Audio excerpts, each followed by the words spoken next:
Puis dans son clip, Éric Zemmour entrecoupe ses propos de nombreuses images, des extraits de films ou de reportages, des images qui auraient été même utilisées sans l'accord des personnalités ou des auteurs. Oui, d'ailleurs, les chaînes d'infos, dont CNews, ont décidé de ne plus diffuser ces images et des menaces de plainte planent déjà sur le nouveau candidat Thibaut Hu. Oui, les cinémas Gaumont, par exemple, ont annoncé se réserver le droit de poursuivre Éric Zemmour pour des séquences du film Jeanne d'Arc qui sont utilisées.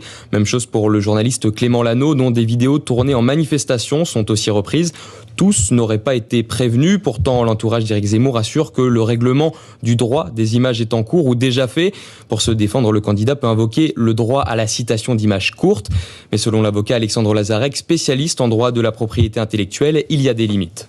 Dès lors qu'elles n'ont pas autorisé Éric Zemmour à utiliser leurs images, elles peuvent revendiquer un droit de propriété, lui demander des indemnités pour contrefaçon. Puisque comme il tient des propos qui peuvent être considérés comme radicaux, eh bien ceux qui sont utilisés pour illustrer ces propos ont le sentiment d'être mêlés à lui et ont le sentiment que leur droit moral a été atteint au sens où leur propos est mêlé et donc dénaturé et assimilé, associé, je dirais, à son discours. Alors si des plaintes sont déposées, c'est la justice qui tranchera et qui dira si, oui ou non, Éric Zemmour a dénaturé les images en les utilisant pour porter l'annonce de sa candidature. Voilà, on n'a sans doute pas fini d'en parler. Merci beaucoup Thibaut Hu.